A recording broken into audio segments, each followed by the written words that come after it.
Bismillahirrahmanirrahim. Assalamualaikum warahmatullahi wabarakatuh.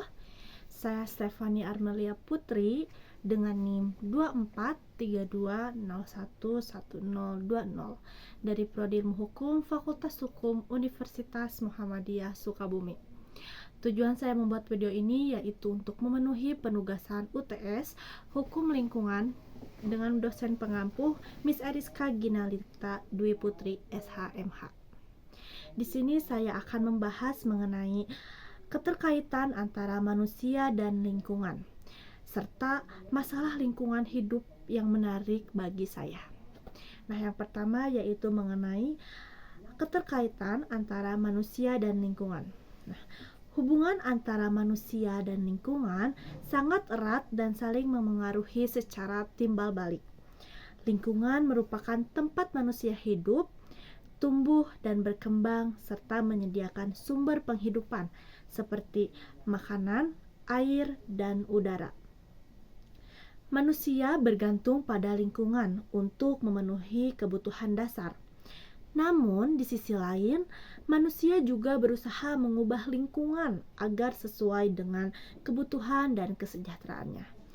Nah, contohnya apa sih manusia ini mengubah lingkungan agar sesuai dengan kebutuhan dan kesejahteraannya? Contohnya ada di beberapa tempat di mana manusia itu mengubah lingkungan menjadi salah satu tempat wisata demi kebutuhan dan kesejahteraan mereka. Dan itu merupakan salah satu fenomena yang tidak baik yang menyebabkan beberapa fenomena alam seperti banjir, seperti itu. Lalu, interaksi ini awalnya berjalan lancar, secara harmonis dan seimbang. Tetapi dengan kemajuan ilmu pengetahuan dan teknologi, manusia cenderung mengeksploitasi alam sehingga menimbulkan berbagai masalah lingkungan seperti polusi, deforestasi, dan perubahan iklim. Selanjutnya, oleh karena itu, manusia harus menjaga keserasian dan keseimbangan ekosistem agar lingkungan tetap lestari dan dapat mendukung kehidupan secara berkelanjutan. Singkatnya, manusia dan lingkungan memiliki hubungan interrelasi yang kompleks di mana manusia memanfaatkan lingkungan untuk kebutuhan hidupnya.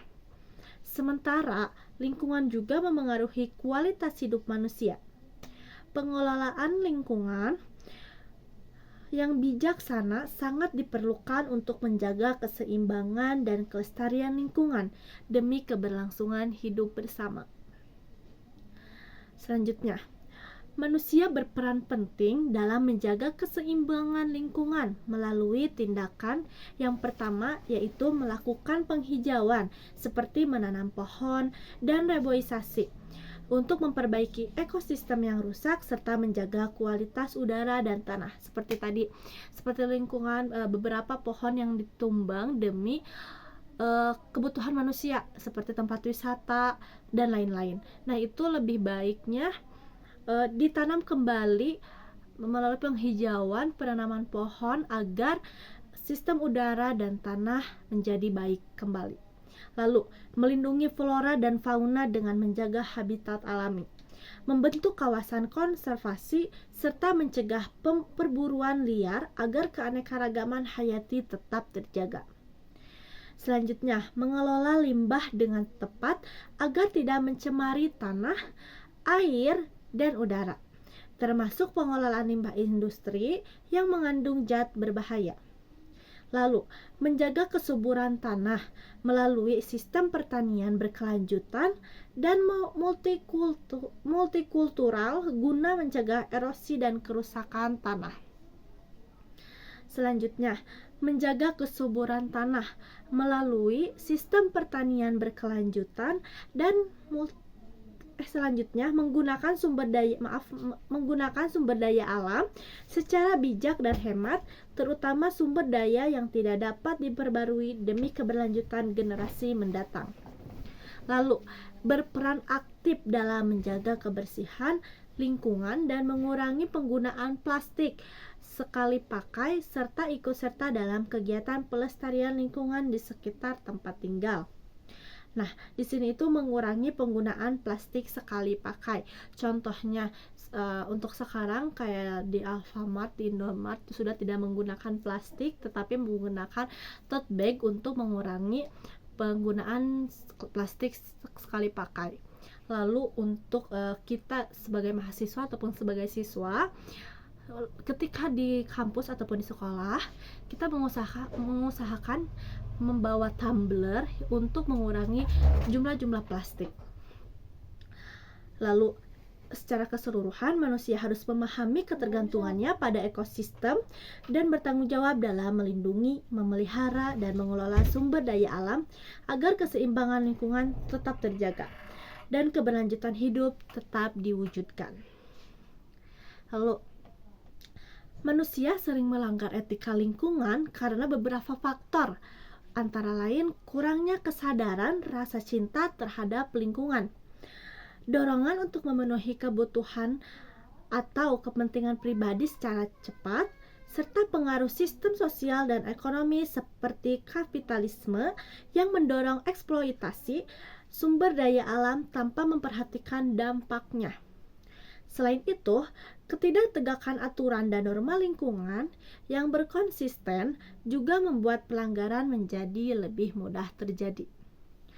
Lalu, akibat pelanggaran etika lingkungan sangat serius meliputi kerusakan ekosistem, pencemaran udara, air, dan tanah, hilangnya keanekaragaman hayati, serta munculnya bencana alam seperti banjir dan kebakaran hutan. Dampak ini tidak hanya merugikan alam, tetapi juga mengancam kesehatan, kesejahteraan, dan keberlangsungan hidup manusia itu sendiri. Pelanggaran etika lingkungan juga menyebabkan menurunnya kualitas sumber daya alam yang pada akhirnya memperburuk kondisi hidup manusia dan hidup makhluk lainnya. Perilaku manusia dapat diubah agar lebih peduli terhadap keberlanjutan alam dengan beberapa cara efektif, yaitu yang pertama, edukasi dan kampanye lingkungan secara masif melalui media sosial, seminar, dan penyuluhan untuk meningkatkan pemahaman tentang pentingnya menjaga lingkungan dan dampak dari kerusakan alam. Lalu, pembentukan komunitas pecinta lingkungan yang aktif melakukan kegiatan seperti penanaman pohon, bersih-bersih sungai, dan diskusi terbuka sehingga menciptakan norma sosial positif dan saling mendukung perilaku ramah lingkungan. Selanjutnya yaitu mendorong gaya hidup ramah lingkungan. Dengan kebiasaan sederhana seperti menghemat energi dan air, mengurangi penggunaan plastik sekali pakai, seperti apa yang tadi saya sudah bilang, serta menerapkan prinsip 3R, yaitu reduce, reuse, dan recycle. Selanjutnya, mengintegrasikan pendidikan lingkungan dalam kurikulum sekolah dan pelatihan praktis agar individu memiliki pengetahuan dan keterampilan untuk menerapkan perilaku berkelanjutan.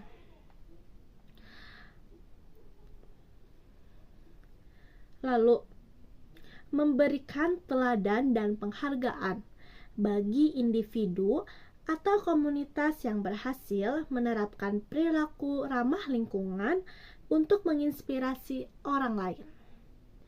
Dan yang terakhir yaitu mendorong mindful spending, yaitu berbelanja sesuai kebutuhan, mengurangi konsumsi berlebihan, dan menerapkan gaya hidup berkelanjutan agar tidak menimbulkan sampah berlebih seperti sudah saya bilang tadi, yaitu ketika kita menjadi mahasiswa ataupun siswa ataupun masyarakat lainnya juga, kita mengurangi penggunaan limbah plastik dengan cara membawa tumbler minum, mengurangi jajan yang menggunakan plastik, dan lain-lainnya. Dengan kombinasi edukasi, dukungan sosial, dan perubahan gaya hidup, kesadaran dan kepedulian manusia terhadap keberlanjutan alam dapat meningkat secara signifikan. Lalu selanjutnya peristiwa alam, peristiwa lingkungan yang menarik bagi saya itu yaitu banjir. Mengapa banjir? Karena banjir ini sering terjadi di mana-mana. Kita sebagai manusia tentunya sudah sadar bahwa banjir ini sering terjadi, tetapi kita kurang menyadari bagaimana dan mengapa banjir ini bisa terjadi. Jadi seperti ini. Saya jelaskan terlebih dahulu mengenai banjir ini. Banjir adalah peristiwa bencana alam yang terjadi ketika aliran air yang berlebihan merendam daratan. Banjir ini diakibatkan oleh volume air di suatu badan air seperti sungai atau danau yang meluap atau melimpah dari bendungan sehingga air keluar dari sungai itu. Nah, kita sering kali membuang sampah ke sungai ataupun ke got-got yang di pinggir jalan, yang dimana ketika hujan deras seharusnya hujan itu mengalir ke sungai atau mengalir ke got-got yang ada di pinggir jalan, tetapi karena banyaknya sampah yang dibuang ke sana, jadi si air hujan ini tidak bisa mengalir sebagaimana mestinya karena tersumbat oleh sampah-sampah itu. Nah, kita sebagai masyarakat jarang menyadari hal-hal itu. Sudah menyadari tetapi tidak ada tindakan. Tindakan misalnya membuang sampah itu harus kemana dan harus menjaga pelestarian seperti sungai, karena ketika banjir itu dampaknya ke diri kita sendiri, tetapi masyarakat masih kurang ada kontribusi untuk kejadian ini gitu. Nah, banjir ini sebenarnya bisa dicegah oleh diri kita sendiri dengan cara membuang sampah pada tempatnya, lalu jangan menebang pohon sembarangan, karena ketika banyak pohon maka air hujan itu bisa menyerap ke pohon itu. Tetapi ketika pohon banyak ditumbang, maka si air hujan itu tidak bisa diserap. Seperti itu. Nah, ukuran danau atau badan air terus berubah-ubah sesuai perubahan curah hujan dan pencairan. Namun banjir yang terjadi tidak besar kecuali jika air mencapai daerah yang dimanfaatkan manusia seperti desa, kota, dan pemukiman lain. Banjir ini juga dapat terjadi di sungai ketika alirannya melebihi kapasitas saluran air, terutama di kelokan sungai. Banjir sering mengakibatkan kerusakan rumah dan pertokoan yang dibangun di dataran banjir sungai alami. Meski kerusakan akibat banjir dapat dihindari dengan pindah menjauh dari sungai dan badan air yang lain, orang-orang menetap dan bekerja dekat air itu untuk mencari nafkah dan memanfaatkan biaya murah serta perjalanan dan perdagangan yang lancar dekat perairan. Jadi seperti ini. Seharusnya mengapa kita harus sadar dengan keadaan dengan fenomena alam ini, karena itu sangat merugikan ke diri kita sendiri. Seperti jika terjadi banjir, maka yang pertama, jika yang udah kerja kita nggak bisa kerja, lalu yang sekolah maka sekolahnya jadi terhambat gara-gara banjir tersebut.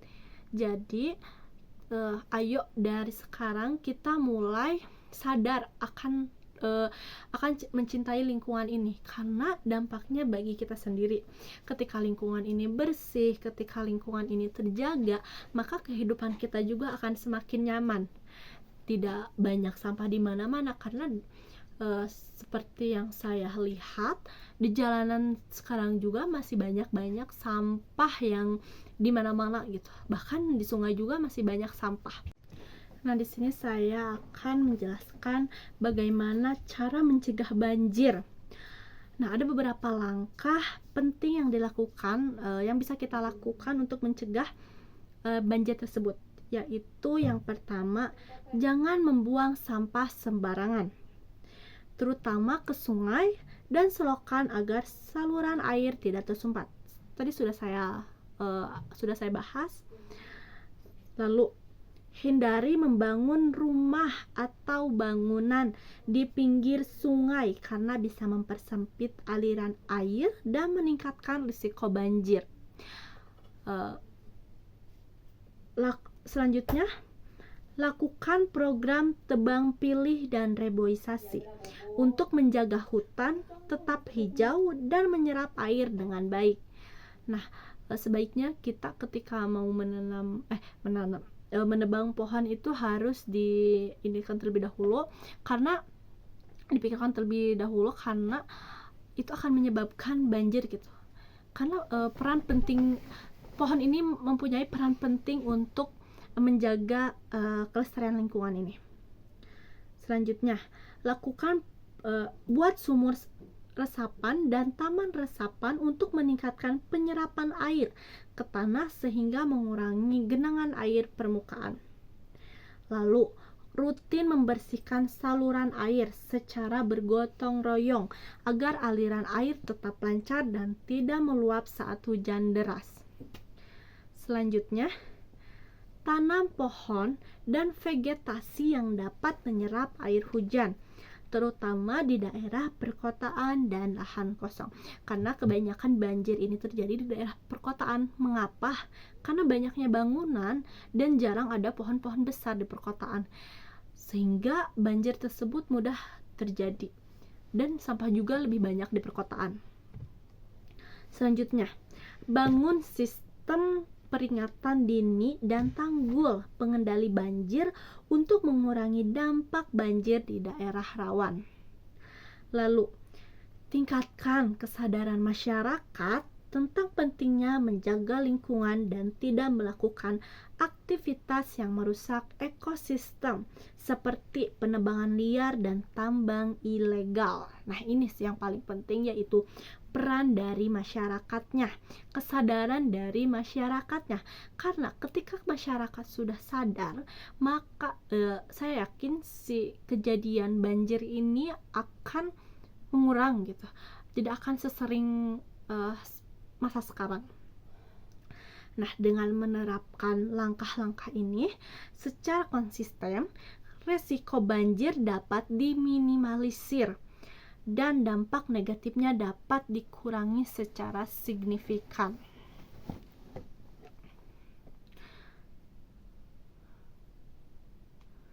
Nah, ketika yang mengalami banjir, maka ada tindakan darurat yang bisa kalian lakukan ketika banjir itu melanda di daerah kalian.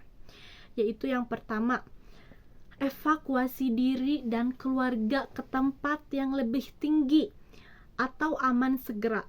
Pastikan jalur evakuasi sudah diketahui dan ikuti arahan petugas.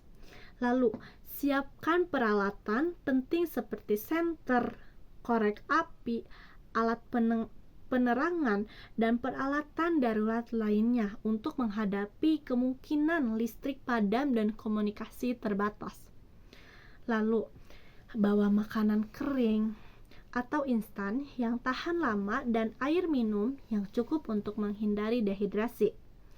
Selanjutnya, gunakan sepatu boots dan sarung tangan untuk melindungi tubuh dari benda tajam dan air kotor yang dapat menyebabkan infeksi. Lalu, amankan dokumen penting dan barang berharga di tempat tinggi yang aman dari air banjir. Cabut listrik dan amankan barang elektronik untuk mencegah korsleting. Prioritaskan penyelamatan anggota keluarga yang sakit, lansia, atau berkebutuhan khusus. Pantau terus informasi cuaca dan peringatan dari instansi resmi agar tetap waspada dan siap melakukan evakuasi jika diperlukan.